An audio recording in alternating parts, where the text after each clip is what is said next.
New Yankee workshop. Well, today we're going to start building something we've been meaning to do for, at least 10 years. We're going to build a roll-top desk from scratch. Now, we found a beautiful antique not far from here. We'll take you there next, right here on the New Yankee workshop.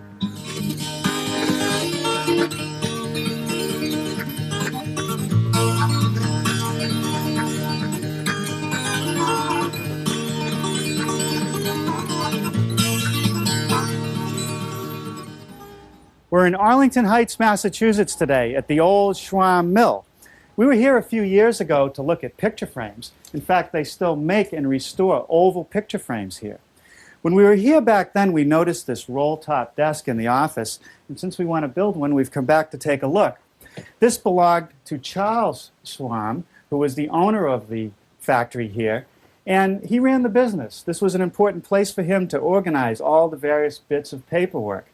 There would be billings and ledgers. He also had a place to put stamps, a place for pens, and other secret compartments. There was also a bar along the side of the desk where he could put today's mail. Now, when he went out to lunch, he wanted to secure all these important records. So this roll top, which is oak, glued to a canvas with a lock, provided security while he was out. When he came back, he could just open it back up again and go to work. Now, looking at the lock plate, we can see that it dates 1893. That's a good assumption of when it was built. We do know it was built by his brother Theodore, who had another mill down the river that made piano cases. This is sort of classic roll-top desk. There were thousands of these built, with all these cubby holes made with quarter-sawn white oak, wooden handles on the drawers, with plenty of drawer storage, and nice panels on the side and even out on the front side of the desk. There's a lot of good ideas here. We'll take notes on some of them, bring them back to the shop, and build our own.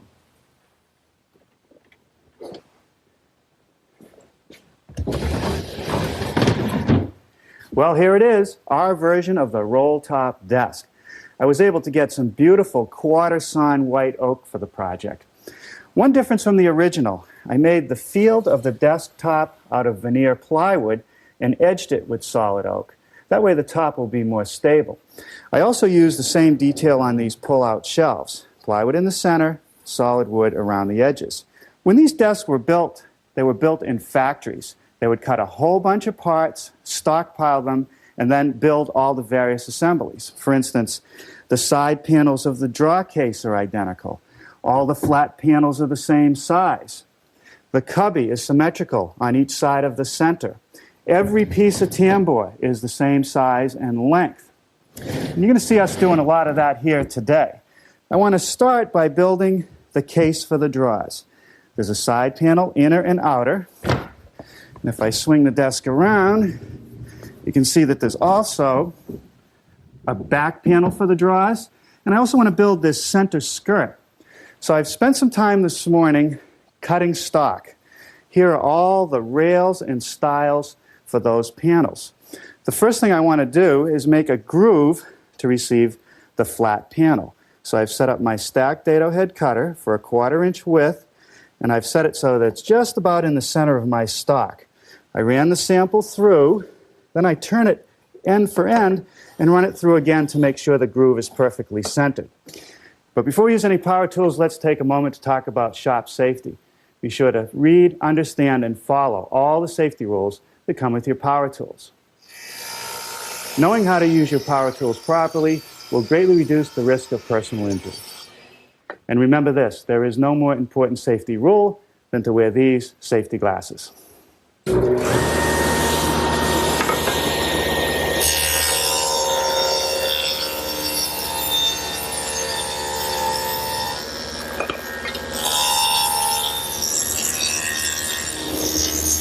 The rails of those panels have tenons that fit into the groove of the stile, and that's what I'm set up for here.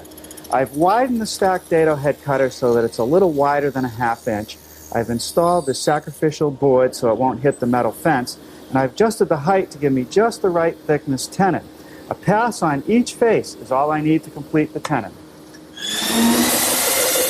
The most effective way to make the 1/4 inch thick panels is to buy 4/4 stock split it in half with the resaw, and then run it through the surface plane.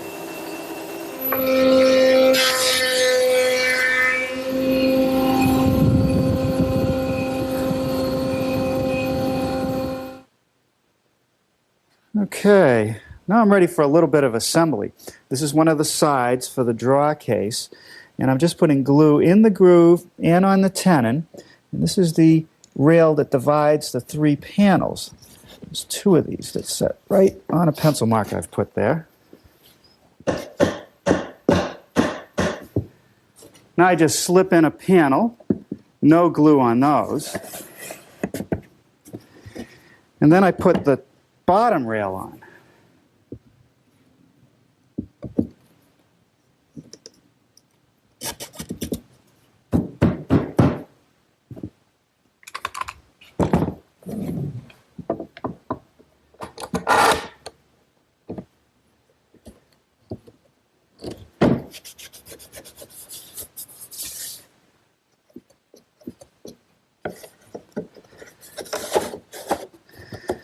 Now the panel, and then the end stile.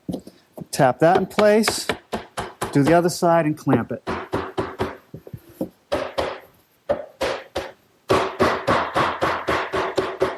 Now you notice that this stile sticks below the bottom rail. That becomes the foot of the desk.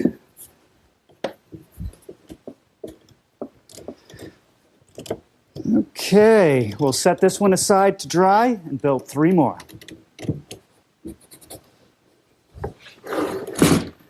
Okay, well that takes care of the panels to make the base.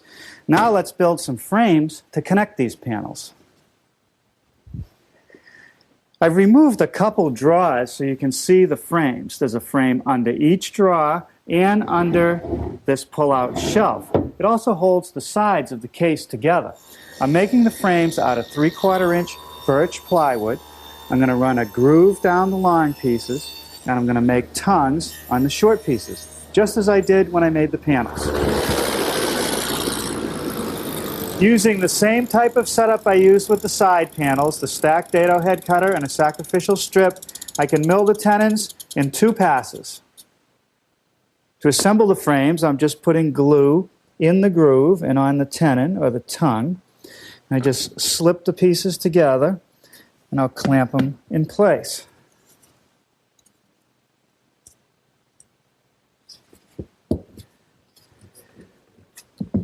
With the frame clamped up, I'm going to use my framing square to check it for squareness along the clamps and right here at the top, and that looks good. To further secure the joint, I'm going to use my brad nailer and pin it with some 5/8 brads right through the tongue.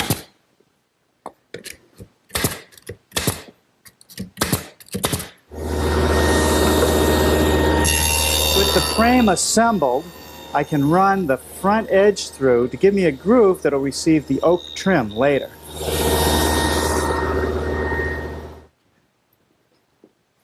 Now I'm ready to work on the desk top. I have a piece of 3/4 inch plywood, which is the field of the top, and then these 1 inch thick pieces that are going to band it, carefully mitered at the corners. And I've laid out a biscuit slot at the miter and all along the edge. We'll cut the slots now.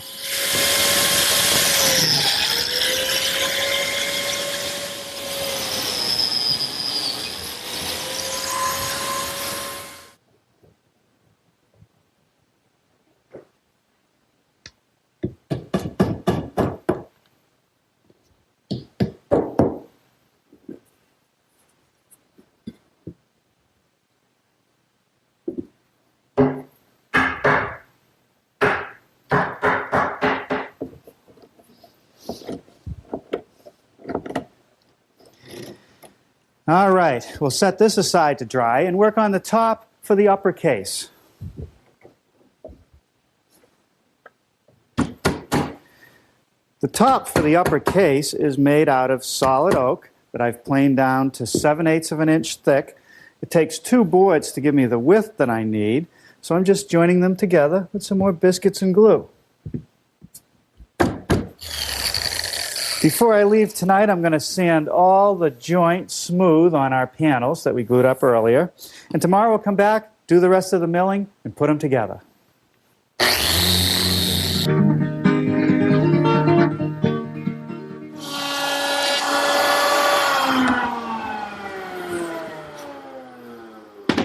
Well, good morning.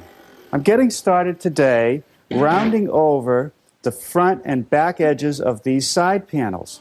2 passes through a 3/8" router bit does the job.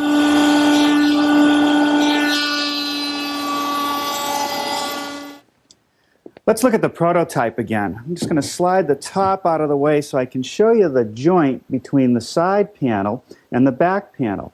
It's a tongue and groove joint. A tongue on the back panel, a groove in the side panel. To make the groove in the side panel, I've set up the stacked dado head cutter again for a 1/4" width, and I've set the fence the right distance away. I'll just run it through.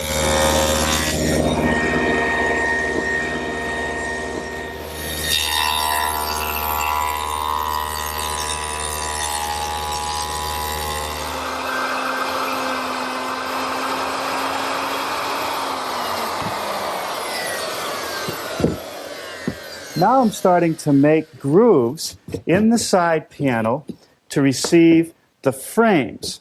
Now the first groove is down from the top edge. It supports that pull-out shelf.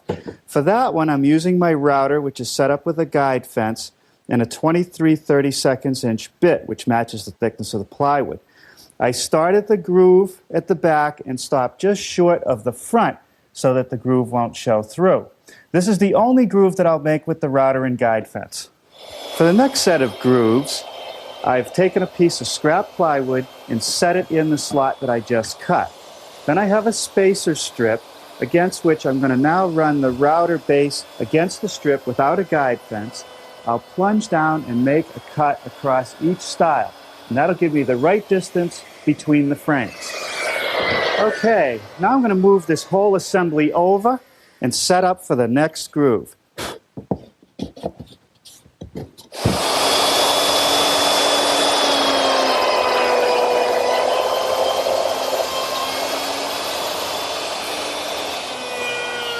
Once again, I'm going to move the piece down, except this time I'm going to go to a slightly wider spacer because it's a double drawer at the bottom.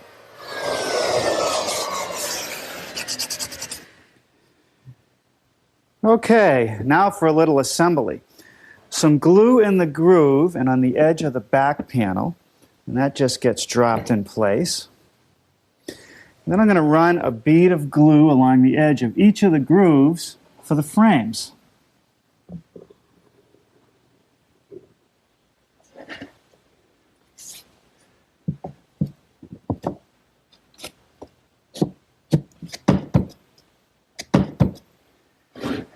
All right, let's put the other side on.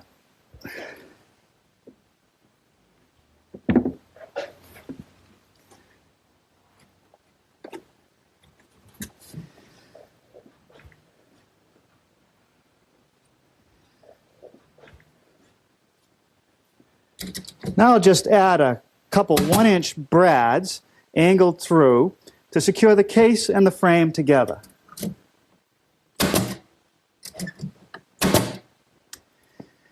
Now I'm ready to start working on these side panels of the upper case. I found it very useful to make a full-size poster board template of the side, showing all the various pieces. From that, I was able to generate templates, and here's one of them, which is the curved rail that runs along the front and the top. I'm starting with a 7/8" thick piece, and I just set the template on it and trace the outline. I'll rough it out at the bandsaw.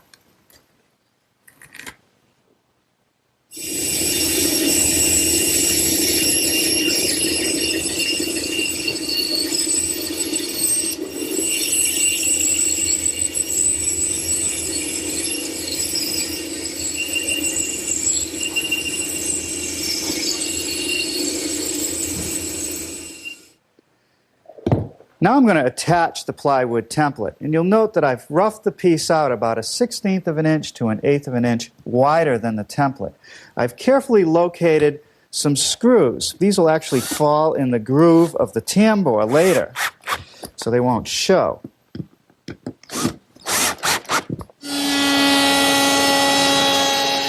To make the oak exactly the same as the template, I've now come to my router station. I've removed the fence, installed a flush trimming bit, has a ball bearing on the top, and that rides against the plywood template, trimming the oak flush. I'm also going to use a pin, a pivot pin, just to guide the piece through. A perfect copy of my template. Next, I want to cut a groove in this curved rail to receive the panel. So I've switched to another router bit. This is a 1/4-inch slot cutting bit. It also has a ball bearing on it that'll ride along the edge of the piece.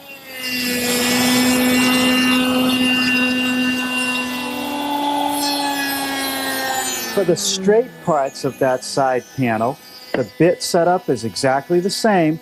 I've just reinstalled my fence to guide the pieces. Now I need to form tenons for the intersections of that frame. Once again, I'm using my stacked dado head cutter, sacrificial fence, but because the groove is not centered, I'm now set up to do the narrow side. Later I'll raise the blade and complete each tenon or ton.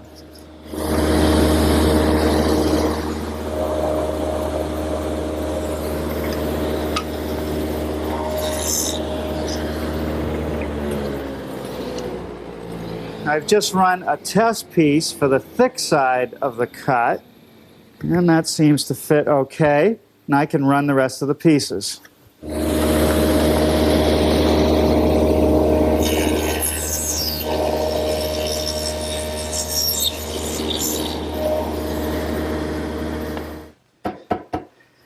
I've dry fitted the pieces of the side frames together, and they're all set. I've also cut a couple pieces of 1/4-inch stock for these rectangular panels. Now I need to work on the curved panel. I'm using a slightly thicker piece of stock, 1/2 inch thick. Once again, I'm turning to a poster board template, and I'm going to put it across the grain, sort of diagonal, and trace the outline.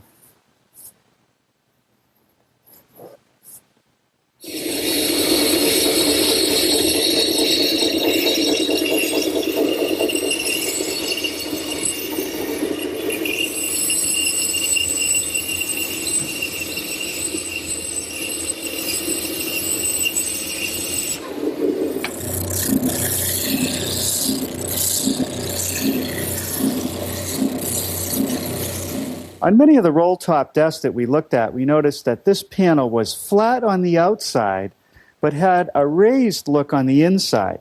It's beveled so that it fits into the groove, and that makes the panel thicker in the middle and a nice decorative touch. That's why I started out with 1/2 inch stock instead of 1/4-inch material. I'm going to use my panel raising bit in the router to cut the detail. I'm not going to try to do it in one pass, a little bit at a time, and I'm going to use these pads to push it through, keeping my hand away from the cutter head.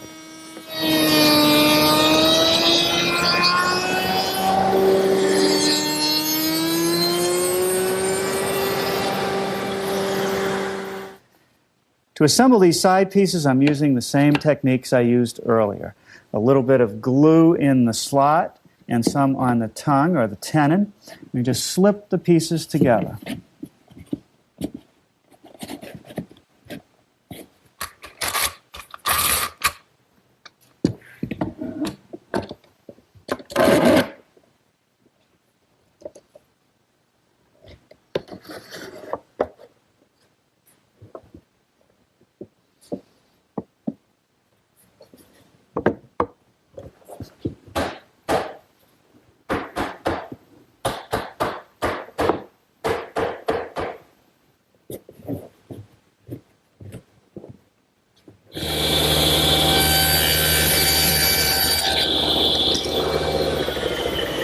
For the last few minutes, I've been forming some tongues on some 3/4-inch thick oak. I'm going to be using these pieces to trim the front edge of the plywood frames. Just a little bead of glue on each side. Set it into the groove. And that's all there is to it. The last piece of trim to go on the draw case is underneath the bottom frame. I've installed a couple glue blocks. Here's the piece of trim. Just gets dropped on top of the blocks and then tapped up against the bottom frame. And I'll secure it with a couple brads through the glue block.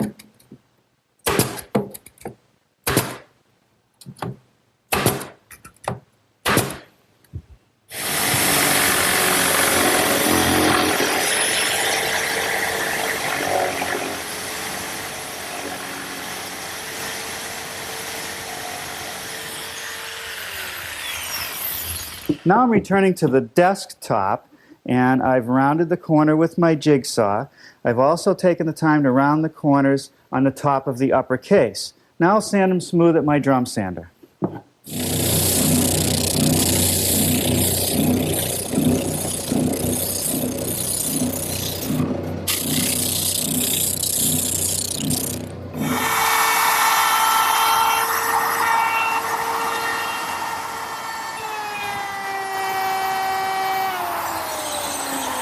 The first step in treating the edges of the desktop and the upper case top is to take a 1/2-inch radius cove bit and go along the top corner.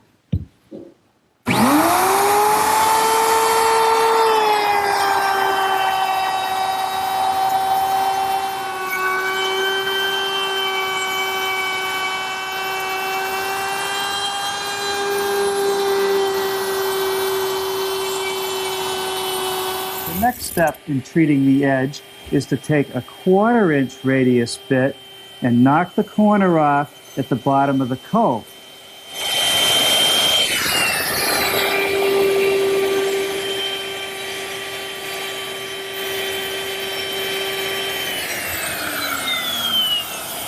The same 1/4-inch bit, but with an adjustment to its height, takes care of the bottom corner.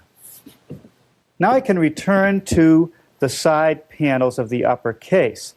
With them out of the clamps, I want to run a groove, which will become the track into which the tambour will run.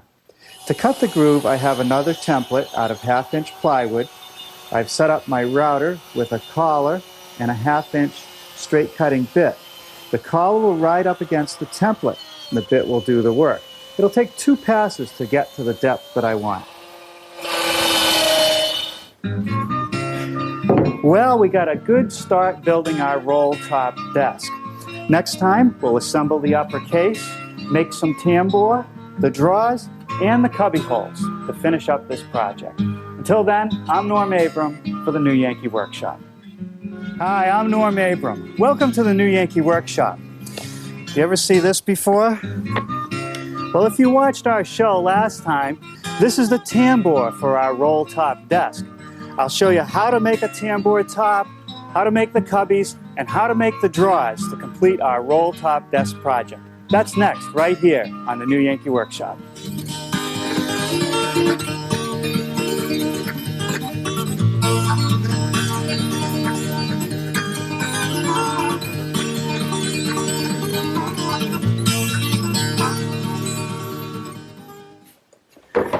In the last episode, we built the 2 drawer cases, which are identical.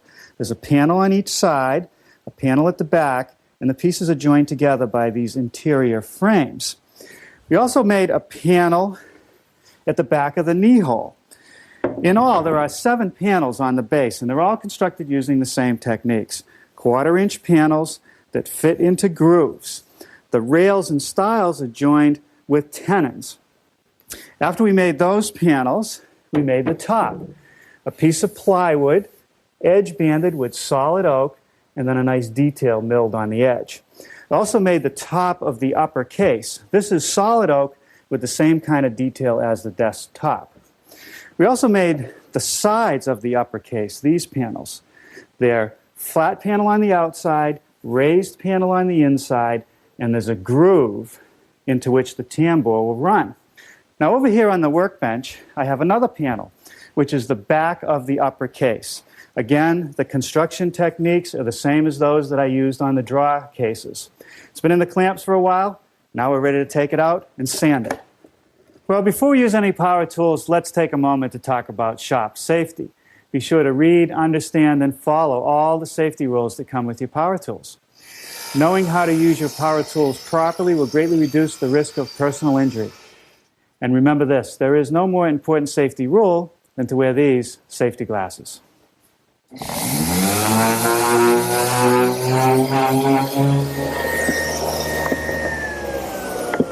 Using my stacked dado head cutter set up for a 1/4 inch width, a sacrificial strip on my fence, I've just milled a tongue on the edge of that back panel that'll fit into the side. Okay, let's check the fit. That's good. Now you'll notice that I rounded over the top edge of this S-curve up to this point right here, and also I rounded the back edge. Let me show you how I did that. A 3/8 inch radius router bit is all that I need to ease the edges. Now let's connect the back to the sides with a little bit of glue and some clamps. With the top carefully positioned on the side pieces, I'm going to drill and counterbore for some screws.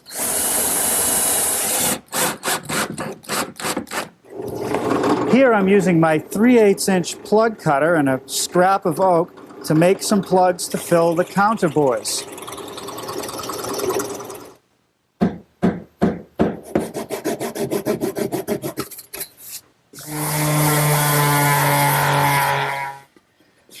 Now I'm ready to start making the tambour, that curved piece, the closure for the top of the desk. I start out by taking some oak and planing it down to 13/16 inches thick. Then I joint one edge so that it's perfectly straight and square. I've now set up my router table with a 3/8 inch radius bit.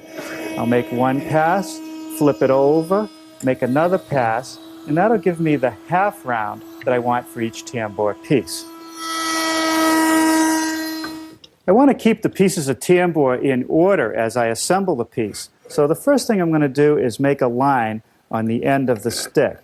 And I'll keep all these lines on the same side of the tambour. I'm also going to number the pieces so they're in the right sequence.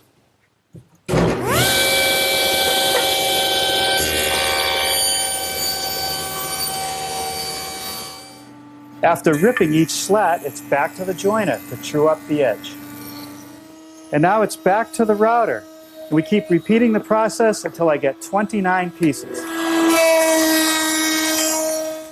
Here are all the slats that I'll need, taped together so that I don't lose the sequence. And this piece right here is going to be the lift rail, and there's a couple machining steps that I have to do to that. First is I want to bevel the top edge at 10 degrees. Now with a 3/8 inch radius bit raised above the table, I'm going to round over the downhill side of the bevel. The lift rail needs a tenon on each end, which will ride in the slot for the tambour. I can make that with a couple setups at the table saw. With the rip fence pulled back so there'll be no kickback as I push the piece through the blade, and the blade raised to 3/16 of an inch, I'll nibble away the material on each face.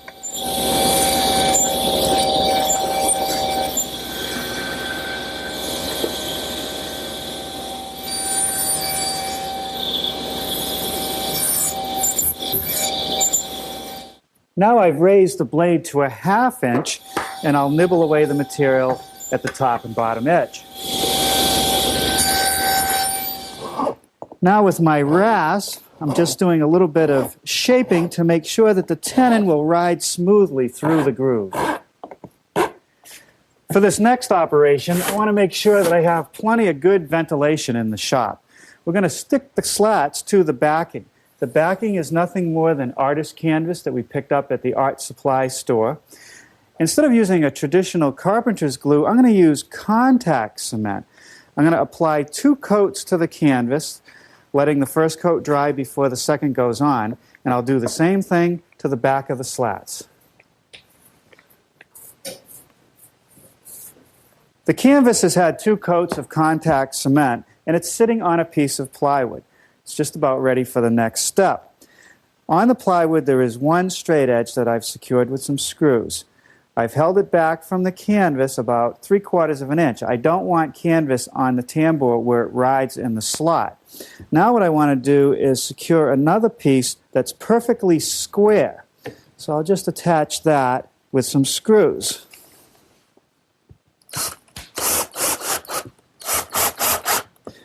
Okay. Now I'm going to take another cleat and just stretch the canvas.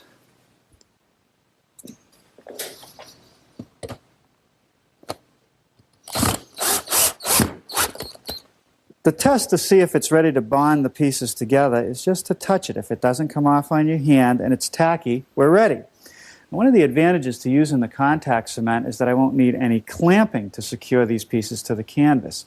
I'll bring the piece up against my end cleat and against the bottom cleat, drop it onto the canvas, and then take a J-roller and just apply some pressure to make sure I've got a good bond.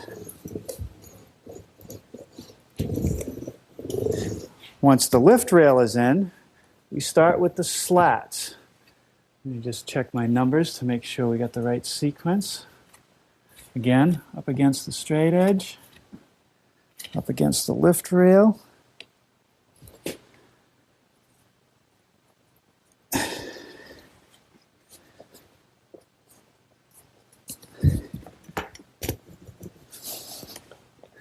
Another thing that I like to do is take a block of wood and just tap on the slats to make sure they're not bound up on the edges.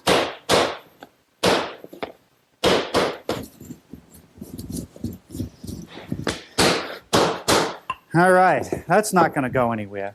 Now I want to cut the canvas away from the plywood form. I don't want it stuck to the form. Let's see if we can get it away from the plywood. Okay, I'm going to take off the masking tape and slip it into the frame. Now, one last thing before I try to slide this into the case. I found that when I built the prototype, if any glue got between the slats, they bound up. So I'm just trying to break them loose. These seem pretty good. Okay, this is a little tricky. I got to get it into both slots and try to keep it square to the case as I feed it in.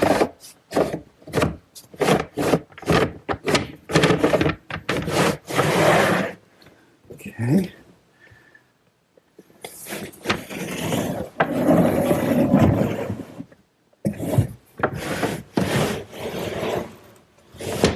That's great. We'll set this aside to dry and start working on some drawers. The drawer fronts for the desk are just flat oak, sized to just be slightly smaller than the opening. The bottom drawers are double drawers. I'm going to be using those for filing. So what I've done is taken two drawer fronts and joined them with a fake rail. To make that assembly, all I have to do is take two drawer fronts, the rail, and cut some biscuit slots, and then glue them up.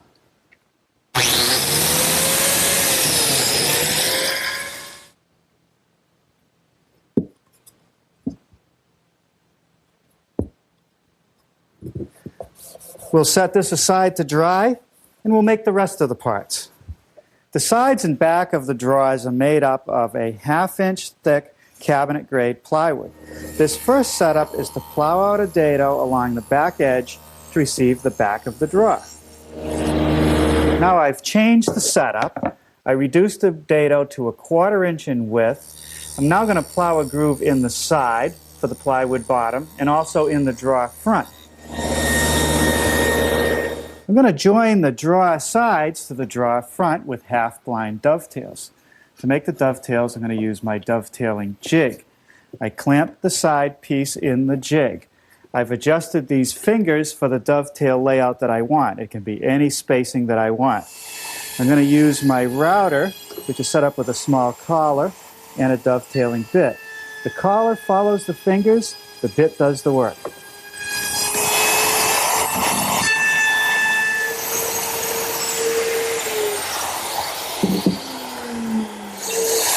After a couple adjustments and installing the drawer front in the top of the jig, I flip the fingers over, slide it in, and set it on the thickness of the sides, which is a 1/2 inch.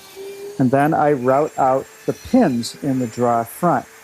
This jig sure makes it easy.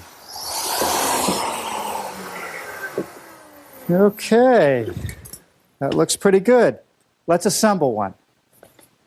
Now these drawers are going to take quite a beating, especially these big ones. They're going to be loaded up with a lot of heavy stuff, going to be opened and closed frequently, and that's why this dovetail joint is a perfect choice.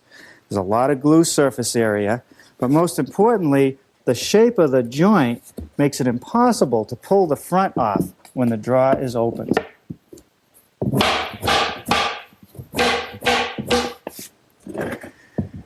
Okay, now I'll just run a bead of glue down that dado for the back. We'll slip that in and secure it with a few brads.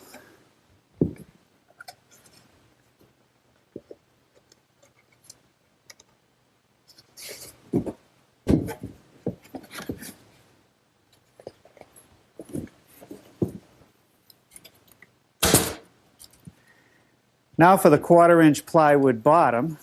No glue here, just slides in the groove. Turn it back over. Check the diagonal measurements to see if it's square. That's 29. That's good. And I'll tack it with a few brads along the back.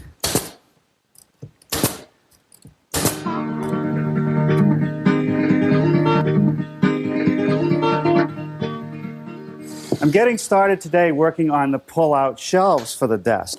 They fit in this slot right here. Gives you some more additional workspace. Just a piece of plywood and some oak banding. And the first step is to cut some slots for biscuits to join the pieces together.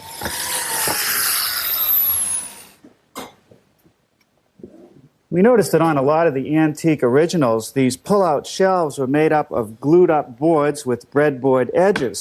And they often would separate because of the expansion and contraction. Hopefully this plywood will solve that problem.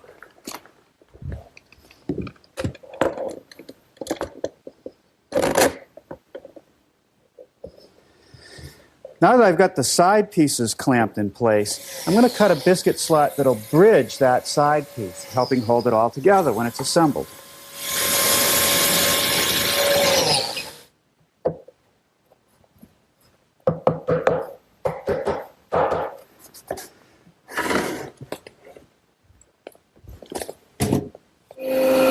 The last few minutes I've been working on stock to build the cubby holes, and for that I want thin stock, about 1/4 inch thick. I resawed pieces out of thicker material on the resaw, just like I did with the lower panels for the case. Then I ran it through my surface planer. I don't know how you do this without a surface planer. You either have to have someone mill it up for you, or you have to find a friend with a planer. I brought out the cubby assembly from the prototype so I can show you what we're trying to build here. You can't have a roll-top desk without this nest of cubby holes, or sometimes called pigeonholes.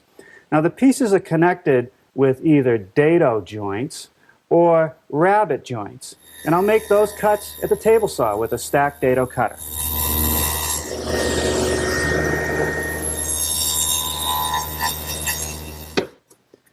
Now I'm just dry fitting all the pieces together to make sure they line up.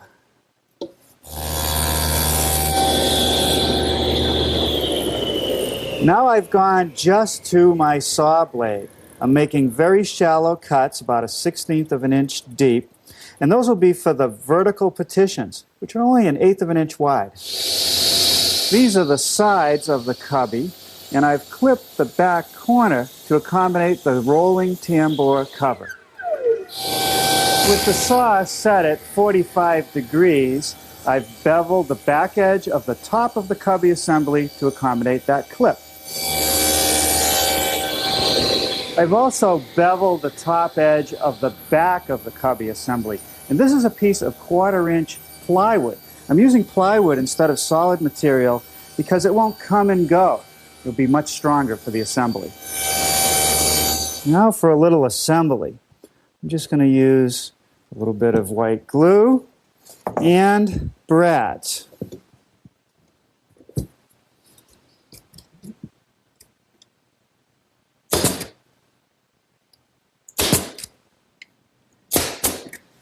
It would be a lot easier to build this assembly if these pieces were 3/8 of an inch or even thicker, but these thin lines make the piece much more elegant. The minimum thickness that I can get out of my surface planer is 1/4 of an inch. The vertical partitions in the cubby holes are 1/8 of an inch thick. To get that material down to the right thickness, I'm using this sanding machine. There are 2 belts. A coarse belt starts the sanding, a finer one smooths it up, and a large belt down here moves the material through the sand. Okay, that should do it. Now, the vertical partitions just get slid in place, no glue.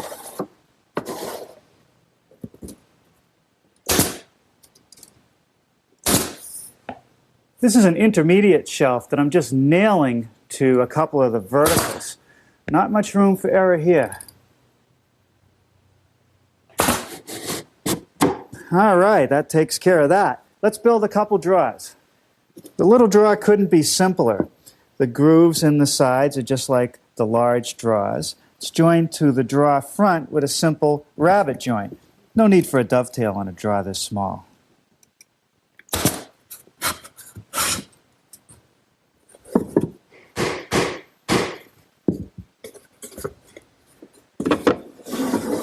Okay, let's make some handles for the lower drawers. Here I'm using a vertical panel raising bit to start forming the profile of our handles. For this next operation, I've tipped my table saw to 9 degrees, moved the fence to the left side of the blade, and installed a sacrificial strip, and just beveled my blank. With the saw back to 90 degrees, I'm going to place that beveled face on the table saw surface and make a cut that's square to that bevel. Now running the piece vertically through the saw, I've just removed the excess material at the bottom edge. With my 3/8 inch radius roundover bit in the router table, I'm able to round over the top edge of each handle. A final pass with the 3/8 inch bit at the bottom corner finishes off the profile. We need 8 of these. We'll just cut them to length. Here I've scribed the profile on the ends of each handle, and I'm just cutting it out. Now we'll just clean them up on my oscillating spindle sander. To make a finger hole in the bottom of the pull, I'm using my 1/2 inch radius coving bit. I've also installed this stop block because if I was to try to bring it into the bit, it wants to shoot back. That prevents that from happening. I run it into the bit and bring it up to this layout line, and it gives me just the right slot. To install the handles on the drawer fronts, I made this little template so that I don't have to measure for every single one. Once the template is set in place, I just apply a little bit of glue to the back of the handle, set it in place, and attach it with a couple 1-inch brads. To ease the remaining corners of each tray, I'm just using a portion of my 1/4 inch radius bit. To make a small finger hole to pull the tray out, I'm using a 1/2 inch round nose bit set up right on the split of my fence. I drop it down on my layout mark, go to the second layout mark, and remove the piece. Okay, those are going to work good. Now one more element on the tambour top. I have to put these 2 little strips on the lift rail so that I'll be able to grab it when it's closed. All I'm going to use there is some glue and some brads.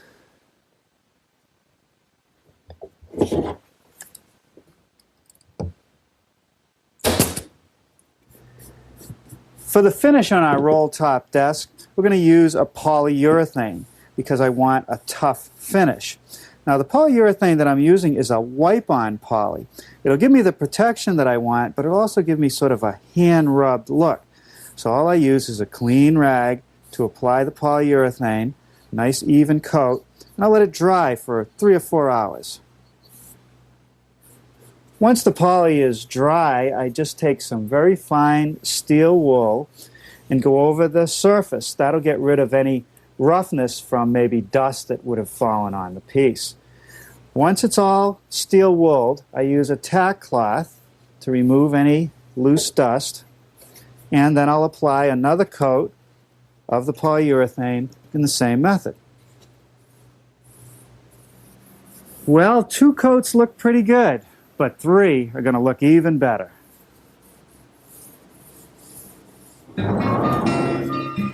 Well, here it is with 3 coats of polyurethane.